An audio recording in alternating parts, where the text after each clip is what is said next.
নবী সাল্লাল্লাহু আলাইহি ওয়াসাল্লাম বলেছেন, দুনিয়ার সবচাইতে নিকৃষ্ট চোর হচ্ছে সে ব্যক্তি যে রুকু সেজদা ঠিক মতো আদায় করে না। চুরি করলে চোরের হাত কেটে ফেলতে হয়। যদি কেউ আমার ফোনটা চুরি করে, ইসলামিক লস কি বলছে? তার হাতটা কেটে ফেলতে হয়। আর নবীজি বলছেন সবচেয়ে নিকৃষ্ট চোর সে ব্যক্তি যে ব্যক্তি রুকু সেজদা ঠিক মতো আদায় করে না। তো আমরা এরকম দাওয়াতের অনেক ক্ষেত্র পাই। নিজেও ফিল করলাম যে না, আসলে মনে হয় আমি পরিপূর্ণ দায়ী হতে পারছি না। আমি তো এই যে বিমানে আসলাম তার কেবিন ক্রুদেরকে দাওয়াত দিতে পারতাম, অ্যাটলিস্ট শালীনতার একটা আয়াত শোনাতে পারতাম যে এই পোশাকগুলো মেয়েদের পরা উচিত নয়। যে পোশাকটা আপনি পরে আছেন, আকাশে উঠছে, সুবহানাল্লাহ, 1 সেকেন্ডের মধ্যে প্লেন ক্র্যাশ করতে পারে। পসিবল? Not possible. 1 সেকেন্ডের মধ্যে। সেখানে আমি কিভাবে আল্লাহর জিকির বাদ দিয়ে বেহায়াপনা লিপ্ত হতে পারি? বিশ্বাস করেন, হয়তোবা আমি একটু দুর্বল মনের মানুষ কিনা জানি না, কিন্তু আমি এয়ারে উঠলে আমার সবসময় ফিকির থাকে লা ইলাহা ইল্লাল্লাহ লা হাওলা ওয়ালা কুওয়াতা ইল্লা বিল্লাহ আস্তাগফিরুল্লাহ ওয়া আতুবু ইলাইহি। মানে আমি মনে হয় যে আল্লাহ পাক ধরে রেখেছেন আমাকে, এটা ফিল করে আল্লাহ ধরে রেখেছেন বলে যেতে পারছি।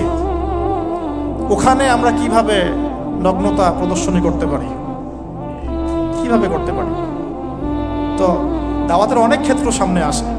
আপনার সন্তানকে, আপনার স্ত্রীকে, আপনার প্রতিবেশীকে, ড্রাইভারকে, সবজিওয়ালাকে আমরা দাওয়াত দিতে পারি। বাট আমি মনে হচ্ছে যে আমি আসলে কথাটা বলছি বড় গলায়, আমি এখনো নিজেও এটা হতে পারি নাই। আল্লাহ পাক আমাদেরকে হওয়ার তৌফিক দান করুন। নূহ আলাইহিস সালাম 950 বছর দাওয়াত দিয়েছেন। একটা খালি এক্সাম্পল দিচ্ছি।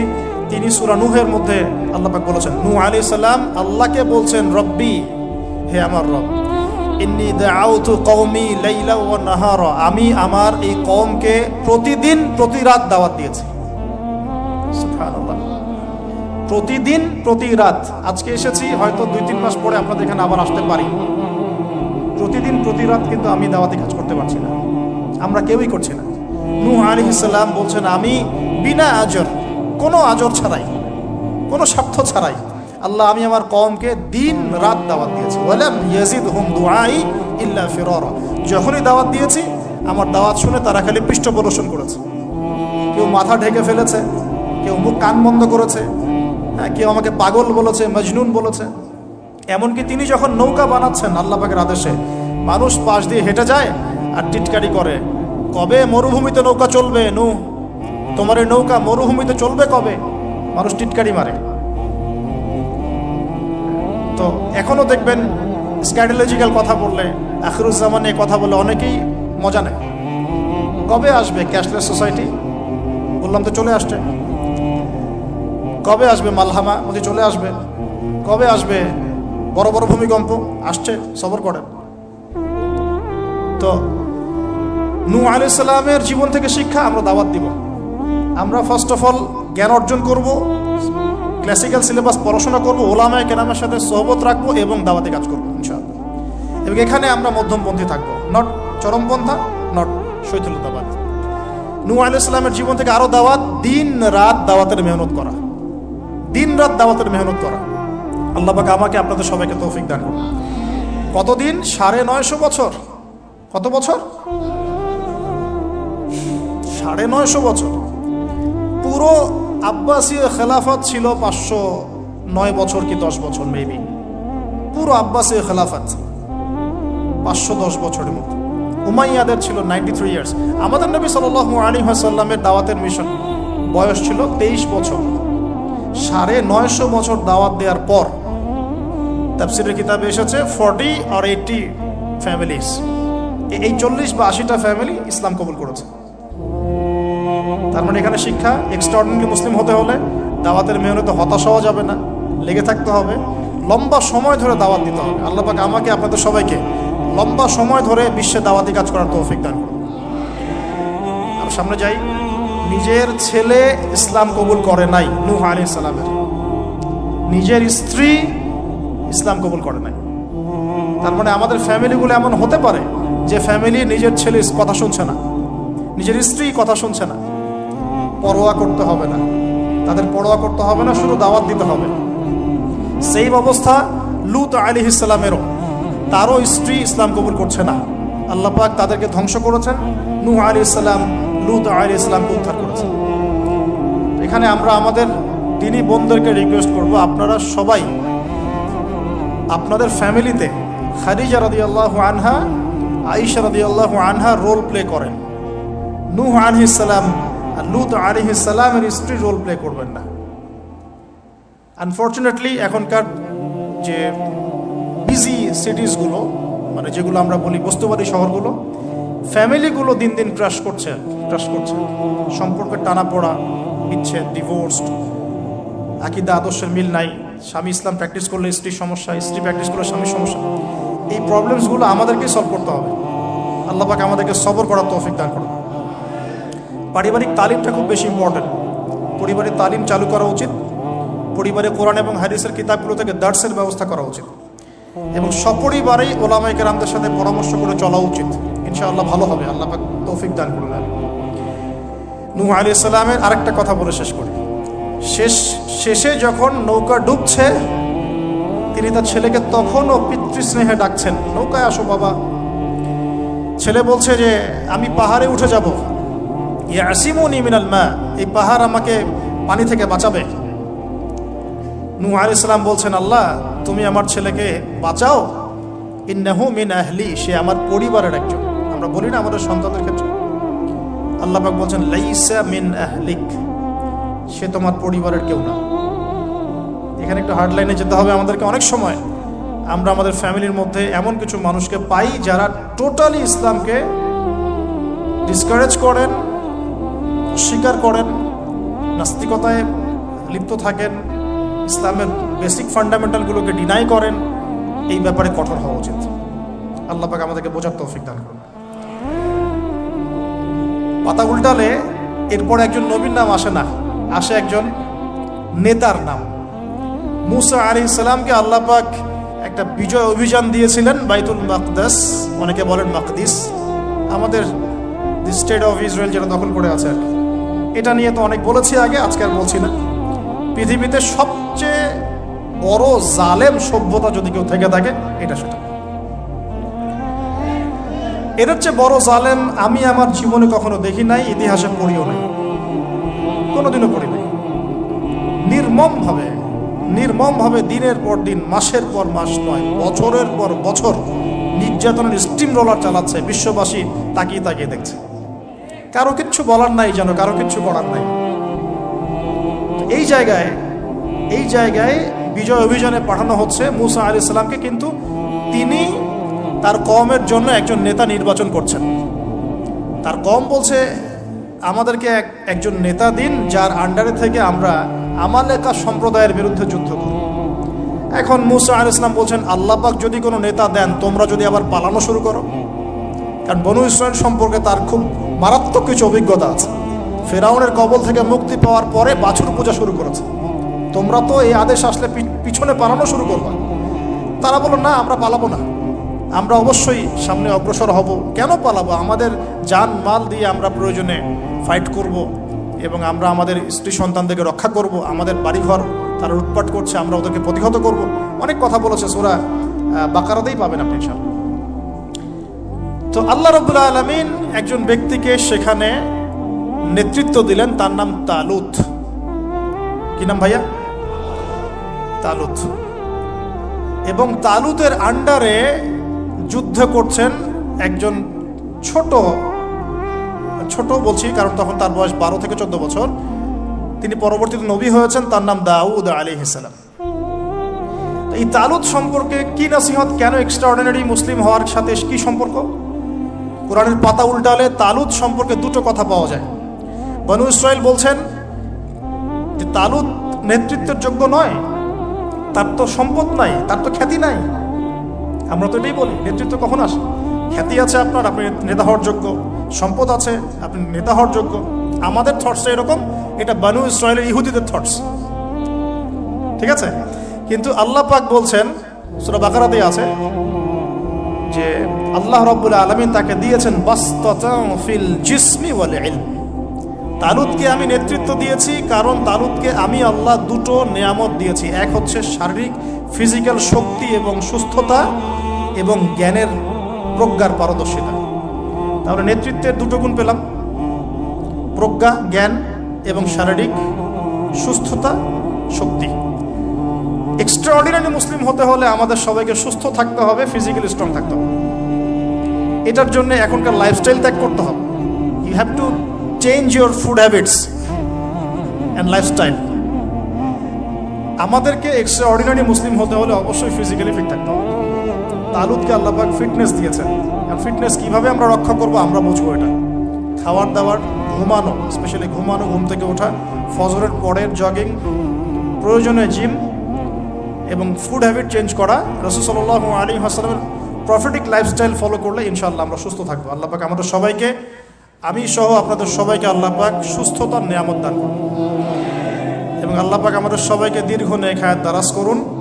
এই হায়াতকে আল্লাহর দ্বীনের জন্য ব্যয় করার তৌফিক দান করুন। আরেকটা হচ্ছে ইলম, আবারও জ্ঞানের কথা আসলো। তালুতকে আমি জ্ঞান দিয়েছি।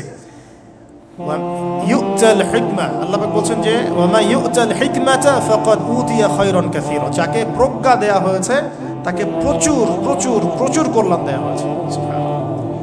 পাতা উল্টাই সামনে যাই, এক্সট্রাঅর্ডিনারি মুসলিম ছিলেন আরেকজন, তার নাম হচ্ছেন দাউদ আলাইহিস সালাম, যিনি তালুতের বাহিনীতে যুদ্ধ করছেন। আমালেকা সম্প্রদায়ের মধ্যে অনেক বিশাল দেহি কিছু মানুষ ছিলেন, তার মধ্যে একজনের নাম জালুত। ওই জালুত নাকি একাই 100 জনের সাথে লড়াই করতে পারত। তো তালুত যখন নদী পার হচ্ছে তখন বলেছিল যে কেউ পানি খাবে না, শুধুমাত্র 1 ঢোক পানি খেতে পারবে। যে ব্যক্তি পানি খাবে ফালাইসা মিন্নি, সে আমার কিন্তু অন্তর্ভুক্ত হতে পারবে না। তাফসিরে আসছে মাত্র 313 জন সৈন্য পানি না খেয়ে থাকতে পেরেছে। ওই যে বদরে 313 জন, ঠিক তালুতের যুদ্ধেও 313 জন। এটা অনেকে জানেন না, বদর যুদ্ধ হয়েছে 313 জন সাহাবী, তালুতের সাথেও ছিল মাত্র 313 জন। আর এদিকে আমালেকা সম্প্রদায়ের বিশাল বাহিনী। এখন আমালেকা সম্প্রদায়ের মধ্যে এক যোদ্ধা আছে, তার নাম জালুত, যে একাই 100 জনের সাথে লড়াই করতে পারে। আল্লাহ রাব্বুল আলামিন তার সাথে মোবারাজার জন্য দাউদ আলাইহিস সালামকে আদেশ করছেন। দাউদ আলাইহিস সালামের বয়স তখন 14 বছর। বলা হচ্ছে তাফসীরের কিতাবে, দাউদ আলাইহিস সালাম দূর থেকে একটা গুলতি বলি আমরা, বাটুল গুলতি টাইপের, এগুলো নিক্ষেপ করে এটা সরাসরি তার এই 2 চোখের মাঝখানে গিয়ে লাগিয়ে দিয়ে তার ইন্তেকাল হয়ে গেছে, মৃত্যু হয়ে গেছে। জালুত শেষ। এটা দেখে আমালেকা সম্প্রদায় পিছনে পালানো শুরু করেছে। 313 জন নিয়ে এই মুসা আলাইহিস সালামের নেতৃত্বে, তালুতের নেতৃত্বে এই বাহিনী বাইতুল মাকদিস বিজয় করেছিল। এই বাইতুল মাকদিসের হিস্ট্রি অনেক অনেক প্রাচীন। এরা তো এখানকার নতুন আবর্জনা, এরা এখানকার নতুন নব্য আবর্জনা, কারণ এর হিস্ট্রি অনেক লম্বা, অনেক লম্বা। এর হিস্ট্রি এত লম্বা যেটা নিয়ে একটা কিতাবই লেখা যায়, যে জেরুজালেমের হিস্ট্রি, এই ইতিহাস পড়ে দেখেন। তো যাই হোক, এখন দাউদ আলাইহিস সালাম থেকে আমাদের কি শিক্ষা আছে একটু দেখি। এক্সট্রাঅর্ডিনারি মুসলিম হতে হলে কি করতে হবে? দাউদ আলাইহিস সালাম সম্পর্কে আল্লাহ রাব্বুল আলামিন 2টো কথা বলেছেন।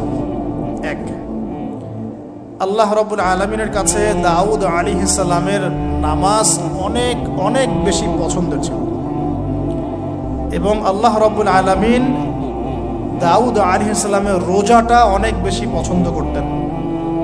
আমরা কি জানি তিনি কেমন করে রোজা রাখতেন? একদিন রোজা রাখতেন, পরের দিন রাখতেন না, তারপরে আবার রাখতেন, তারপর রাখতেন না, তারপর আবার রাখতেন, তারপর রাখতেন না। এভাবে তিনি সারা বছর রোজা রাখতেন, সুবহানাল্লাহ। এবং রাতের বেলা এত চমৎকার করে জাবুর তেলাওয়াত করতেন আর নামাজে দাঁড়িয়ে থাকতেন।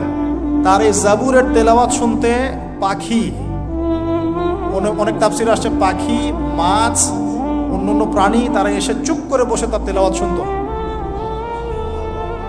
এগুলো কোনো গাল গল্প নয়। বিশ্বাস করেন আল্লাহ পাকের এই পৃথিবীতে যত মাখলুক আছে সবাই আল্লাহর ইবাদত করে, সবাই। আল্লাহ পাক তো আমার নামাজের মুখাপেক্ষী নন। আসমান নামাজ পড়ছে, জমিন নামাজ পড়ছে, চন্দ্র সূর্য নামাজ পড়ছে, পাহাড় পর্বত নামাজ পড়ছে। একজন সুফি পীর সাহেবের সাথে সাক্ষাৎ হয়েছিল, তিনি বলেছেন যে আমাদের বডির মধ্যে যে কীটপতঙ্গগুলো থাকে সেগুলোও তাসবিহ পাঠ করে। তো আল্লাহ পাক তো আমার নামাজের মুখাপেক্ষী নন। তো এখান থেকে এক্সট্রাঅর্ডিনারি মুসলিম হতে হলে, আহসান হতে হলে আমাদেরকে নামাজ ঠিক করতে হবে। আল্লাহ পাক আমাদের সবাইকে দাউদ আলাইহিস সালামের মতো সুন্দর করে নামাজ পড়ার তৌফিক দান করুন। আর দাউদ আলাইহিস সালামের এই সুন্নতের উপর আমল কে করেছেন সবচেয়ে বেশি? আমাদের নবী মুহাম্মদ সাল্লাল্লাহু আলাইহি ওয়াসাল্লাম। অ্যাট লিস্ট আমরা তার উম্মত, তার মতো করে নামাজটা তো পড়তে শিখব। বিশ্বাস করেন এখন ম্যাক্সিমাম মসজিদ, আমি এখানকার অবস্থা জানি না, আমি আমার লোকালিটির কথা বলছি, ম্যাক্সিমাম মসজিদ বাইতুল্লাহ থেকে এখন বাইতুল নাস হয়ে গেছে। বুঝতে পারেননি? বাইতুল্লাহ মানে আল্লাহর ঘর, যেখানে আল্লাহর বিধান চলবে, আল্লাহর মতো আল্লাহ যেভাবে সন্তুষ্ট হন সেই নামাজ চলবে। এখন চলছে বাইতুল নাস, মানুষের সন্তুষ্টির নামাজ, মানুষের সন্তুষ্টির নামাজ। মসজিদ কমিটির, অনেক মসজিদ কমিটির সভাপতি সব সুদখোর, ঘুষখোর, দুর্নীতিবাজ ভর্তি। ইমাম সাহেব কিছু বলতেও পারে না, বেচারা কি বলবে, বললেই তো চাকরি শেষ। একদিন এক ইমাম সাহেবের সাথে গল্প হচ্ছিল, তিনি বলছেন যে আমি ভাই প্রথম দিন খুতবা দিয়েছি সুদের উপরে, প্রথম দিন খুতবা দিয়েছি সুদের উপরে, তারপরে আমাকে সুন্দর করে রিমান্ডে নিয়ে নিল আর কি কমিটি, তারপরে তওবার উপরে আমি আলোচনা করেছি, তওবার উপরে আলোচনা। এগুলো কিন্তু বাস্তবতা। বাইতুল নাস হয়ে গেছে মসজিদগুলো এখন। নামাজের কোনো আধ্যাত্মিকতাই পাচ্ছেন না আপনি, মারেফতি নাই। এই যে আমরা দাঁড়িয়ে বলি আউযু বিল্লাহি মিনাশ শাইতানির রাজিম মিন নাফখিহি ওয়া নাফসিহি ওয়া হামজিহি, কত পার্সেন্ট মানুষের অর্থ জানে? আমরা বলি বিসমিল্লাহির রহমানির রহিম, এই বিসমিল্লাহির রহমানির রহিম মানে বিসমিল্লাহ, খালি এতটুকু সিনটা শোনা যায়, বাকি আর কিছু শোনা যায় না। অথচ শুধু এই বিসমিল্লাহর প্রতি সম্মান প্রদর্শন করার জন্যে আল্লাহ পাক সাবার রানী বিলকিসকে ইসলাম কবুলের সৌভাগ্য দিয়েছিলেন। মনে আছে সুলাইমানের চিঠি? হয়তো অনেকে পড়েছেন। সুলাইমান আলাইহিস সালাম চিঠি দিয়েছেন, আমার কাছে আত্মসমর্পণ করো। তো রাজার পরিষদ সবাই বলছে আমরা উলুল কুওয়া, আমরা শক্তিশালী, আদেশ করেন লড়াই করব। বিলকিস বলছে না, ইন্নাহু মিন সুলাইমান, এটা সুলাইমানের পক্ষ থেকে আসছে। ওয়া ইন্নাহু বিসমিল্লাহির রহমানির রহিম, এখানে আছে পরম করুণাময় অসীম দয়ালু আল্লাহর নামে শুরু করছে। এই বিসমিল্লাহর প্রতি সম্মান প্রদর্শনের ওসিলায় আল্লাহ রাব্বুল আলামিন এই সাবার রানী বিলকিসকে এই ইসলাম কবুলের সৌভাগ্য দিয়ে দিয়েছেন। বিসমিল্লাহ ঠিক নাই তেলাওয়াতে, কোরআন তেলাওয়াত ঠিক নাই নামাজের মধ্যে, এক একটা হরফের উচ্চারণ কোথায় কি হচ্ছে কি বুঝতেই পারছি না আমরা। আলহামদুলিল্লাহ রাব্বিল আলামিন কি পড়লো আল্লাহই ভালো জানে। এটা কি মন্ত্র নাকি? আলহামদুলিল্লাহি রাব্বিল আলামিন একটা অনুভূতি আছে, একটা অর্থ আছে। সমস্ত প্রশংসা এই জগৎ সমূহের রব আল্লাহর জন্য। আর রহমানির রহিম, যিনি পরম করুণাময় অসীম দয়ালু, একটা ফিলিংস আছে। মালিকি ইয়াউমিদ্দিন, যিনি বিচার দিনের মালিক। ইয়াকা না'বুদু, আমরা শুধু তোমার ইবাদত করি। ওয়া ইয়াকা নাস্তাঈন, শুধু তোমার কাছে সাহায্য চাই। একসাথে বলি আমরা নামাজে ইহদিনাস সিরাতাল মুস্তাকিম, আল্লাহ আমাদেরকে সোজা সরল পথ দেখাও। কোথায় ফিলিংস? সিরাতাল্লাযীনা আন'আমতা আলাইহিম, এই যে এক্সট্রাঅর্ডিনারি মানুষদের পথ দেখাও আমাদেরকে, যাদের প্রতি আপনি অনুগ্রহ করেছেন। গায়রিল মাগদুবি আলাইহিম, ওই মাগদুবদের পথ চাই না আল্লাহ। কোন মাগদুব? ইহুদি জাতি। ওয়ালা দাল্লিন, এবং দল্লিনদের পথ আল্লাহ চাই না। দল্লিন কারা? নাসারা। এখন দেখেন তো সারা ওয়ার্ল্ডের প্রত্যেকটা ডিপার্টমেন্ট কাদের? ইহুদি নাসারা, ইহুদি নাসারা, ইহুদি নাসারা, ইনক্লুডিং আমাদের বাথরুমের টয়লেটস, মানে বাথরুমের কমোড। আপনার আমাদের বাথরুম থেকে নিয়ে গ্লোবাল সিস্টেম কোনটা ওদের বাইরে আছে বলেন? ওদের ভালো জিনিস নেওয়া যাবে না এমনটা নয়, কিন্তু এমন নীতি আদর্শ নেওয়া যাবে না যেটা ইসলামের সাথে কনফ্লিক্ট হয়। কনফ্লিক্ট কি ইকোনমিক সেকশনে হচ্ছে না? রিবা কেন্দ্রিক ইকোনমিক সিস্টেম কি ইসলামিক? আল্লাহ সুবহানাহু ওয়া তাআলার ল বহির্ভূত পলিটিক্যাল সিস্টেম কি ইসলামিক? এটা নিজেই নিজেকে প্রশ্ন করি না, অ্যান্সার আপনি খুঁজে আপনার কবরে আপনি যান। কেউ কারোর সাথে লড়াই করছি না। এখন দেখুন, এই যে সূরা ফাতিহা অর্থ বুঝলাম না, একটা সূরা পড়ে গেলাম কুল হুয়াল্লাহু আহাদ। কি কুল হুয়াল্লাহু আহাদ মানে কি? এটা উচ্চারণই বা কেমন করে করতে হয়? কুল, বলুন, হুয়াল্লাহু আহাদ, তিনি আল্লাহ এক। এই যে কুল হুয়াল্লাহু আহাদ অনেকেই বলতে পারে না। কুল হুয়াল্লাহু আহাদ, এটা কি সব একসাথে মিলে একটা শব্দ? এখানে প্রস্রাব করিবেন না, কমা, নাকি করিলে জরিমানা হইবে। তো কমাটা চেঞ্জ করে দেন, এখানে প্রস্রাব করিবেন, না করিলে জরিমানা। তাহলে আমরা তো কোরআনকে এরকম বানিয়ে ফেলছি এখন। কুল আল্লাহু আহাদ মানে কি? আমি এগুলো নিয়ে বললে অনেক সময় চলে যাবে, আপনাকে হাতে সময় আছে? আচ্ছা, তো দেখেন, আমি নামাজ নাই ভাই, মসজিদে অ্যাপ্রোপ্রিয়েট নামাজ নাই। সব মসজিদের কথা বলছি না, ইল্লা মাশাআল্লাহ। অনেক মসজিদ এখন বাইতুন নাস হয়ে গেছে, মানুষের বাইত, আল্লাহর ঘর নাই, সূরা ঠিক নাই। এরপরে রুকু, এই যে রুকু করলাম, রুকুতে গিয়ে একটা বার সুবহানা রাব্বিয়াল আযীম বলারই সময় পাওয়া যাচ্ছে না। অন্তত 3 বার 5 বার 7 বার তো বলবে, বা 3 বার তো অ্যাটলিস্ট বলবে। এই উঠে সামি আল্লাহু লিমান হামিদা, হুলিমান হামিদা কি? হুলিমান হামিদা বলে কি কোনো শব্দ আছে? নতুন শব্দ বানালাম আমি একটা। সামি আল্লাহ, আল্লাহ তার কথা শোনেন। লিমান হামিদা, যে তার কথা, যে আল্লাহর প্রশংসা করে। সামি আল্লাহ, আল্লাহ তার কথা শোনেন। লিমান হামিদাহু, যে তার প্রশংসা করে। একটা অর্থ আছে তো, সামি আল্লাহ হুলিমান হামিদা। হুলিমান হামিদা মানে কি? প্রতিটা জায়গায় সমস্যা, প্রতিটা জায়গায় সমস্যা। নামাজ, এখানে আমি একটা কথা বলতে ভিতরে চলে আসি। নামাজের আমাদের তাসকিয়া উঠে যাচ্ছে, আধ্যাত্মিকত্ব পাচ্ছেন না। আপনি নামাজ নিজে পড়ে নিজে ফিল হচ্ছেন আপনি নামাজ পড়েছেন। সেজদায় গেলেন, সেজদা মনে হচ্ছে ব্যায়াম, টাপাস টাপাস। মাঝখানে বসারও সময় নাই, মাঝখানে বসে যে একটু দোয়া পড়তে হয়, আল্লাহুম্মা গফিরলি ওয়ারহামনি, কত চমৎকার দোয়া। আল্লাহুম্মা গফিরলি, আল্লাহ আমাকে মাফ করে দাও। ওয়ারহামনি, আল্লাহ আমাকে রহম করো। ওয়াফিনি, আমাকে নিরাপত্তা দান করো। ওয়ারযুকনি, আমাকে রিজিক দান করো। এই তো দোয়া। নামাজের দোয়া বাদ দিয়ে নামাজের পরে লম্বা দোয়া। হ্যাঁ, নামাজের মূল দোয়াই নাই। আর আমাদের বাংলাদেশে কিছু গ্রাম আছে, ওখানে আবার দোয়া নিয়ে যে মারামারি আর ক্যাচাল। এক একজন বিড়ি ফ্যাক্টরির মালিক, বিড়ি ফ্যাক্টরি, তামাক ফ্যাক্টরি, ওরা মসজিদে গন্ডগোল করে, দোয়া হাত তুলে করবে না করবে না, মানে বাদ দেন। আল্লাহ হেফাজত করুন আমাদেরকে, আল্লাহ আমাদেরকে পরিপূর্ণরূপে নামাজ পড়া তৌফিক দান করুন। নামাজের প্রত্যেকটা বিষয় বুঝে বুঝে পড়লে এত মজা লাগে, এত স্বাদ লাগে, আপনি নামাজে ডুবে যাবেন। আর নবী সাল্লাল্লাহু আলাইহি ওয়াসাল্লাম কিভাবে সারা রাত নামাজ পড়তে পারেন, রাতের একটা লম্বা অংশ কেমন করে নামাজ পড়তে পারতেন? কারণ তিনি তো ফিল করতেন কি পড়তেছেন। তার তো ক্লান্তি লাগতো না, তার পা কখন ফুলে গেছে তার টেরি পাচ্ছেন না তিনি। কেন সাহাবীদের পা থেকে তীর খোলা যেত? কারণ নামাজে দাঁড়িয়ে তারা ডুবে গেছেন আল্লাহর মধ্যে। আল্লাহ এটা তো বললে অনেকে আকীদার প্রশ্ন তুলবে। আসলে আল্লাহ পাকের সাথে আমি বিলীন হয়ে যাচ্ছে এখানে। এই বিলীন মানে কি? শারীরিক বিলীন। আমার মনন আল্লাহর প্রতি নিবদ্ধ হয়ে যাচ্ছে। এই তো নামাজ। এই নামাজ মেরাজুল মুমিন বলে না, আল্লাহর মুমিনদের জন্য মেরাজ। নামাজটাই তো মুমিনদের জন্য মেরাজ। তো মেরাজ মানে কি? সাক্ষাৎ, দেখা সাক্ষাৎ। আমাদের নামাজে তো আল্লাহর কোনো ফিলিংসই আসছে না। সেজদা করছে, সেজদায় নবীজি বলেছেন বেশি বেশি দোয়া করো, কারণ সেজদায় যে দোয়াটাই করবা কবুল হয়ে যাবে ইনশাআল্লাহ। তো সেজদায় তাসবিহ পড়ারই টাইম পাচ্ছি না, দোয়া করবো কখন? একটা দোয়া করতে গিয়ে দেখলাম ইমাম সাহেব তাশাহুদ শুরু করে দিয়েছে, আর আমি তাশাহুদ ধরতে গিয়ে দেখলাম তাশাহুদ শেষ করতে করতে সালাম শেষ, আমার দরুদ শরীফ বাকি আছে। তো ওই জন্য বিশ্বাস করেন আমি নামাজটা আবার দৌড়ায় পড়ে আসছি, মাগরিবের নামাজ। ছোট ভাইকে নিয়ে বললাম পাশে দাঁড়া, নামাজ হয় নাই।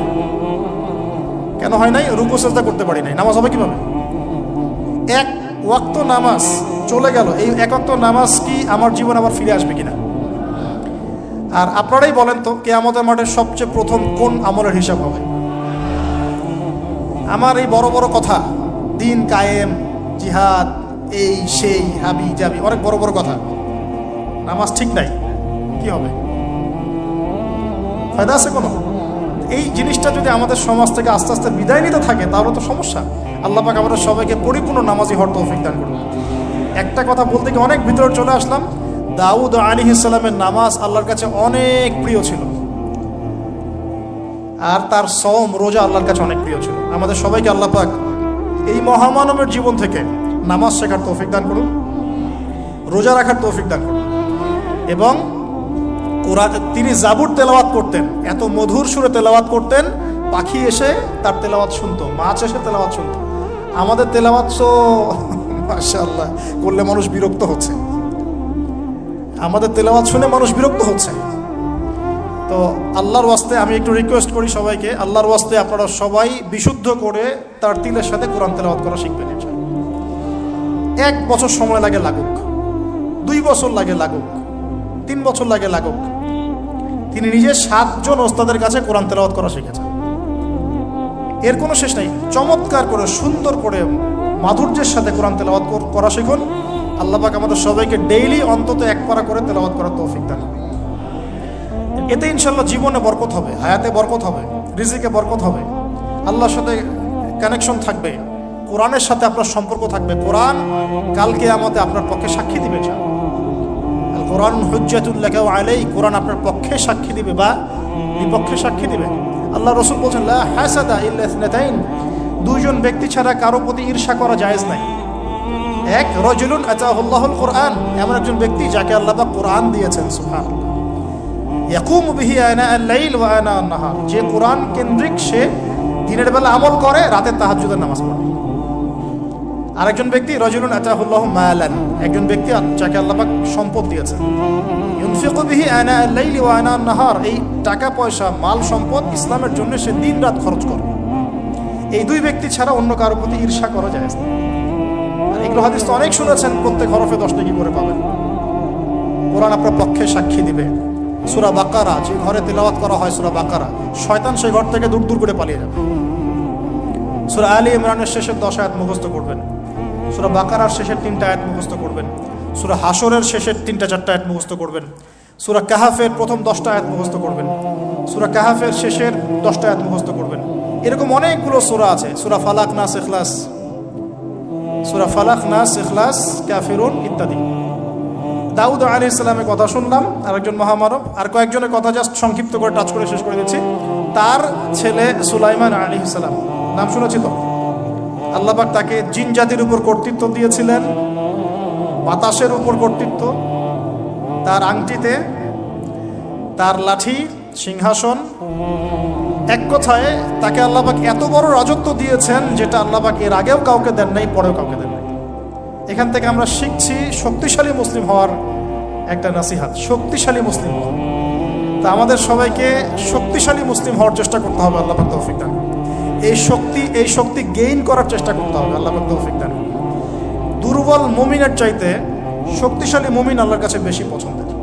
এখানে ইসলামের শক্তি আমরা দেখতে পাচ্ছি। আরো সামনে যাই, পাতা উল্টাই, দেখবেন একজন অত্যন্ত অপূর্ব সুন্দর, আমাদের মুরাদ ভাইয়ের মতো অপূর্ব সুন্দর একজন মহামানবের কথা আছে, ইউসুফ আলাইহিস সালাম। আমরা সূরা ইউসুফ পড়তে শিখি নাই এখনো। আমরা সবাই মনে করি সূরা ইউসুফ মানে হচ্ছে ইউসুফ জুলাইখার প্রেম কাহিনী, আমরা এটাই মনে করি। সূরা ইউসুফকে আল্লাহ পাক সবচেয়ে শ্রেষ্ঠ উপন্যাস বলেছেন, আহসানুল কাসাস। একটু গভীরভাবে পড়ে দেখবেন অর্থগুলো। এটা ইউসুফ জুলাইখার প্রেম কাহিনী নয়, এটা ইউসুফ আলাইহিস সালামের সাথে তার বাবার মহব্বতের কাহিনী। এটা পিতা আর সন্তানের মহব্বতের কাহিনী।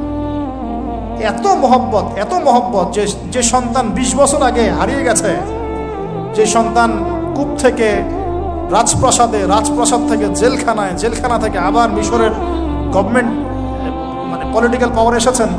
বাবা কিন্তু এটা জানেন না, কিন্তু সন্তান যখন একটা জামা পাঠিয়ে দিচ্ছে, জামা, এই কমিজটা নিয়ে যাও, আমার বাবার চোখে দিও, বাবা দৃষ্টি ফিরে পাবে। ওই কমিজ নিয়ে যখন কিছু মানুষ আসছে তার বাসার সামনে, তিনি বলছেন, ইন্নী লাআজিদু রিহা ইউসুফ, আমি আল্লাহর কসম ইউসুফের গন্ধ পাচ্ছি। এটা মারা বুঝতে পারবেন, সন্তানের গন্ধ পাওয়া যায়। বাবারা বুঝবো, সন্তান, মায়েদের, আমাদের ছেলে মেয়েদের গন্ধ আমরা বুঝি, এটা আমার ছেলের গন্ধ, এটা মেয়ের গন্ধ। ইউসুফ আলাইহিস সালামের কামিজ আসছে 1200 মাইল দূর থেকে, আরো বেশি বা কম হবে। আর এখানে তার বাবা গন্ধ পাচ্ছেন, মোহব্বত। এই কথাটা, এই আয়াতটা আসলেই চোখ দিয়ে পানি বের হয়ে যাবে। ইন্নী লাআজিদু রিহা ইউসুফ, আমি ইউসুফের গন্ধ পাচ্ছি। আর মানুষ বলছে আপনি পাগল হয়ে গেছেন, কতদিন আগে ইউসুফ চলে গেল, আপনি ইউসুফের কথা বলতে বলতে বলতে বলতে চোখ অন্ধ করে ফেললেন কাঁদতে কাঁদতে, এখন বলছেন ইউসুফের গন্ধ পাচ্ছেন। সুবহানাল্লাহ। তো সূরা ইউসুফ পিতা আর সন্তানের প্রেম কাহিনী।